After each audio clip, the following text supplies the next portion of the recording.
नमस्कार, स्वागत है आपका हमारे YouTube channel Shiv Dwivedi analysis में। आज हम चर्चा करने वाले हैं भारतीय राजनीति के अंदर जो लोकतंत्र का सबसे बड़ा उत्सव लोकसभा का चुनाव हो रहा है। हम सभी जानते हैं कि 18वीं लोकसभा के चुनाव का बिल्कुल बच चुका है और अगर बात करें तो पहले चरण का मतदान भी 19 अप्रैल को हो चुका है। कुल 7 चरणों में ये मतदान होना है। बात यह है कि जब देश में लोकसभा का चुनाव हो रहा है, देश में एक नई सरकार का गठन होना है जो ये तय करेगी कि देश का भविष्य क्या होगा।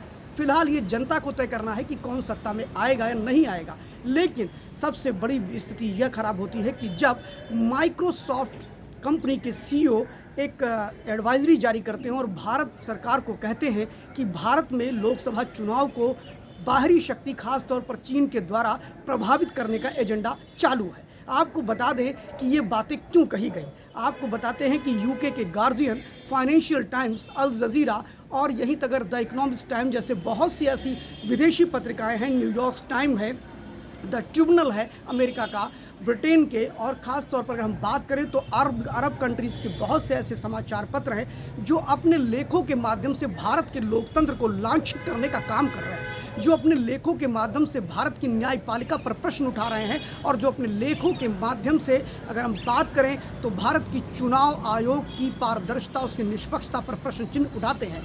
भारत के लोकतंत्र को लेकर के तरह तरह के ऐसे प्रोपोगंडा मढ़ने का काम करते हैं जो भारत को लांछित करते हैं, अपमानित करते हैं।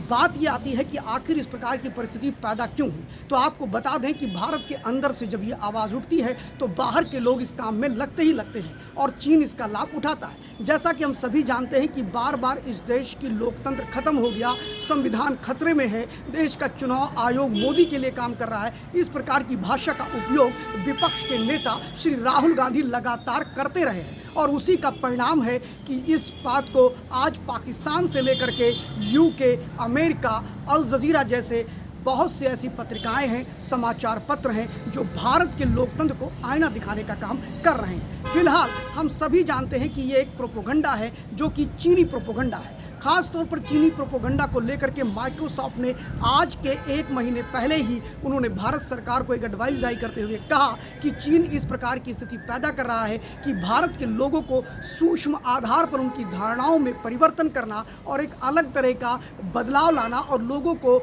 अपने विचारों के माध्यम से सरकार के खिलाफ करना है, या ये कह सकते हैं किसी एक विचार के पाले में ले जाना है। और इस काम को बाखूबी भारत के अंदर बैठे कई मीडिया संस्थान उनको सपोर्ट करते हैं, जिसमें दावायर का नाम है, जुबीर का नाम है जो कि जुबेर जिसने नुपुर शर्मा का भी प्रकरण उठाया था। इसके अलावा अगर हम बात करें तो सत्य हिंदी लेकर PM4 जैसे ऐसे बहुत से संस्थाएं हैं जो कुल मिलाकर के इन विदेशी हाथों में खेलती हैं। खास तौर पर चीनी मीडिया का जब नाम मैं लेता हूं तो मैं भी इसी तरफ इशारा कर रहा था जिसकी चर्चा माइक्रोसॉफ्ट ने की है। चीन ने इस प्रकार की स्थितियां कनाडा और ऑस्ट्रेलिया में भी पैदा करी, जिसको लेकर के सख्त कार्रवाई ऑस्ट्रेलिया में किया गया और इसके अलावा जर्मनी ने भी इस पर एक बड़ी कार्रवाई की।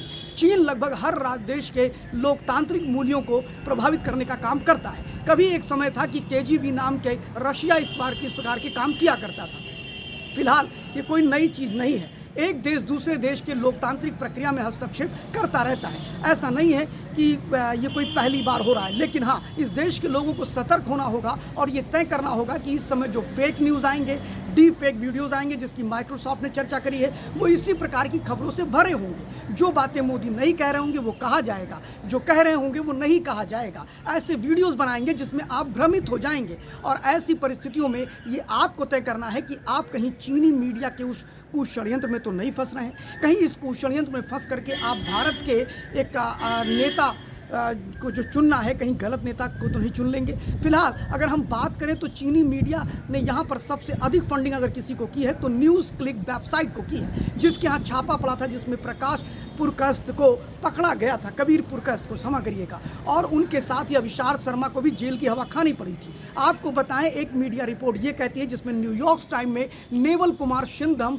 जो कि सबसे बड़ा व्यापारी है अमेरिका का, वह चीन की जो पोलित ब्यूरो होती है, जो कम्युनिस्ट पार्टी का मेन ग्रुप होता है, उसमें वो बैठता है और पूरी दुनिया में लोकतंत्र को बर्बाद करना, पूरी दुनिया के लोकतंत्र पूरे देशों में चीनी मीडिया अपने इस व्यक्ति के माध्यम से कई मीडिया हाउसेस में पैसे लगाता है। इस बात का खुलासा आज के लगभग 2023 अगस्त में ही हो गया था और अगस्त में ही उसको लेकर के बड़ी कार्रवाई भारत सरकार ने की थी। इसके अलावा 2021 में भी न्यूज़ क्लिक पर भारत सरकार ने कार्रवाई की, जिसको लेकर के इंडिया गठबंधन हो हल्ला मचाने लगा। ये न्यूज़ क्लिक छोटे छोटे जो पोर्टल होते हैं इनको भी पैसे देता है। इसके अलावा एक फेक न्यूज़ चलाने का काम करते हैं ये लोग। और ऐसी परिस्थितियों में मैं कभी कभी ये भी कहता हूँ कि चीनी मीडिया गैंग का मेरा इशारा यही है कि जो बात राहुल गांधी बोलते हैं वही चीन बोलता है, वही न्यूयॉर्क टाइम्स बोलता है, वही अल जजीरा बोलता है और वही बात पूरे देश के ऐसे मीडिया संस्थान जो भेड़िए की खाल में बैठे हुए हैं वह देश को नुकसान पहुंचाने का काम करते हैं, आप तक अर्धशस्त्र लाने का काम करते हैं। जैसे एक रिपोर्टर है रवीश कुमार,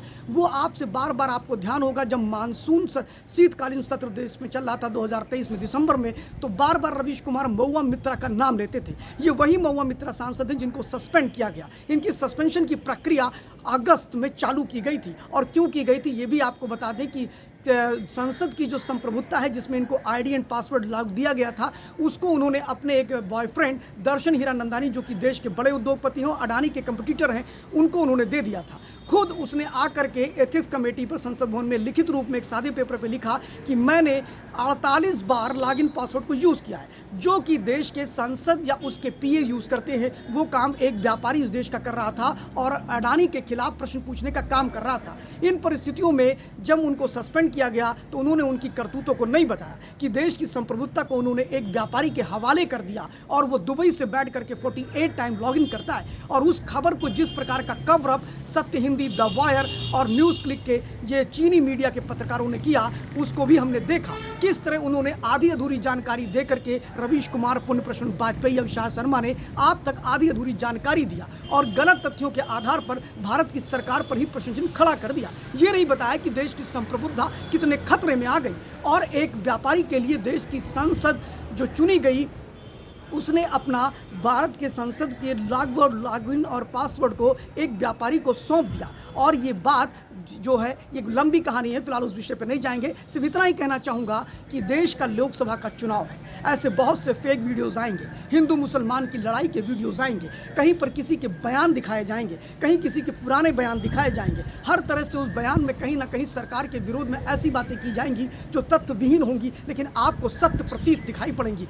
ऐसे फेक वीडियो पर आप निगाह रखिए। फिलहाल माइक्रोसॉफ्ट ने ऑलरेडी पहले आगाह किया था, जिसकी बानगी मिलनी शुरू हो गई। न्यूयॉर्क टाइम्स से लेकर के आज जितने भी मीडिया संस्थान, विदेशी मीडिया संस्थान हैं, वो बार बार भारत पर उंगली उठा रहे हैं। आज ही के दिन का एक प्रकरण है जिसमें एक पत्रकार ने एक भारत के लोकतंत्र पर फिर से प्रश्न चिन्ह उठाया, जिस पर एस जयशंकर ने उनको पलटवार करते हुए कहा कि चूंकि वो इलीगल तरीके से भारत में रह रही थी, हमने उस पर कार्रवाई की, इसलिए उनके लिए भारत में लोकतंत्र खत्म हो गया। फिलहाल आज तक की पत्रकार ने भी उनको मुंहतोड़ जवाब दिया।